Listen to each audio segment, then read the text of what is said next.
Yo, what's good, boys? Jalen back with another video. In this video, we will be talking about how you can get athletic and jacked in only 90 days. So, you want to get on a training plan of legs 2-3 times a week, arms and chest both twice a week as well. Now, you want to get on a whole food surplus of 200 to 300 calories consisting of ground beef, turkey, eggs, and a lot of these things, because these things are important when it comes to building your physique and actually meeting your physique needs, because your physique needs protein, your physique needs some healthy fats, some healthy carbs, and whole foods supply these things, unlike the shitty foods you guys eat. So you want to be able to get on this whole food surplus, and it will be key because you will be operating at a much higher level. Your testosterone will be boosted. You won't need much sleep, which will damn near make you superhuman. Because I know when I don't get much sleep, I still feel just as good, just because I know I'm eating ground beef.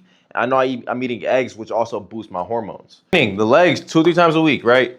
This will consist of a lot of plyometrics and a lot of heavy powerlifting with your legs. So you want to be able to do this 2-3 times a week. Your arms will be key, but you want to incorporate shoulders, biceps, and triceps on your arm day, and you want to be doing chest and back on the same day. That way, you can work both of those muscles at the same time, so you can actually have more room for legs in your split. For your leg day, you want to start off with squats. You want to go from squats to the sled. Now, these two workouts are the most important when it comes to actually building power in your legs. If you want your legs to be stronger, if you want to get more push-up off the ground, you want to do these two workouts because they are great for your quads and your hamstrings. Now, there's a lot of other workouts like leg curls, extensions, goblet squats, leg press is one of my favorites.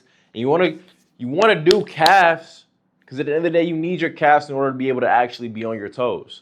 Abs are mandatory at the end of every day because at the end of the day, you need your core strength. You need to be able to lock in with your stomach. You need to be able to use your core so you can actually control your whole physique versus just being able to control maybe just your arms or maybe just your legs and not being able to move throughout your whole body. Plyometrics, you want to do this at the end of every single leg day.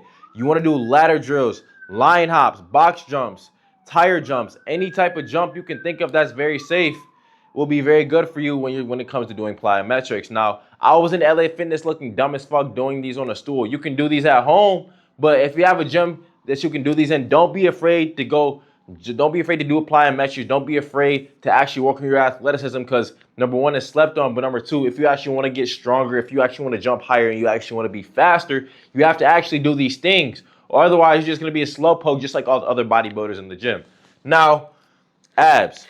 You want to do abs after every single workout because you need your core strength in order to move. You need your core strength in order to control the rest of your body. And you want to look good, right? You don't want to be a muscular, fat-ass bodybuilder. So you need to be able to use your abs in every single circumstance possible. So that's why you need to hit abs at the end of every single workout, no matter what the case is. So abs, some of my favorite workouts are flutter kicks, leg raises, mountain climbers. Now, mountain climbers will fuck you up badly. The reason I don't do the regular planks though is because planks keep you like stabilized. You want to be able to work your core to the fullest. And working your core to the fullest, you can do that with leg raises. You can do that with a lot of these workouts versus just staying still on like some type of leg, some type of plank or like some side plank or whatever. No, we're up and we're getting fucking active, baby. Now your cardio. You want to be athletic, correct?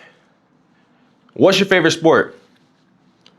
What's your favorite sport? That will be your cardio. Whatever your favorite sport is, it will be your cardio. Yes, go as long as you're practicing that sport on a 3 to 4 5 day basis. That can be your cardio. You don't have to do something every day, but if you're trying to be athletic and you want to be able to be as mobile as possible, go out and play multiple sports. Go out, run routes, go hoop, go on a swim, go surfing, go do whatever you please when it comes to your sport, but make sure you give 100% effort or you're not going to get shit out the sport. There's tons of plyometrics you can do when it comes to building your athleticism.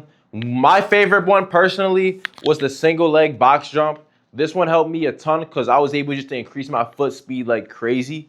But you guys can slow down, especially if you're at the beginner levels. Start off with the slower ones, then you work your way up because at the end of the day, you don't want to skip steps because when you skip steps, you fuck yourself over. You may get hurt. Or you may be lacking in one area, but you're really good in the other. So it's important not to skip steps and be able to absorb every step of doing the plyometrics that you go through when it comes to going from beginner to intermediate to advanced doing your plyometrics. Now, if you can only work out 3 to 4 days a week, You only want to do legs twice a week, but you want to do arms one day. You want to do chest and back one day. But yes, you will need to be able to at least work out 4 days a week. Because at the end of the day, you have time, bro. You have time. You just have to schedule out accordingly. So that way you can actually work on your athleticism while being very muscular, while being in a surplus, but you'll burn all the bad fats. You'll burn all the bad fats and carbs you do not need out your system through the cardio, through the plyometrics, and through just the day-to-day training.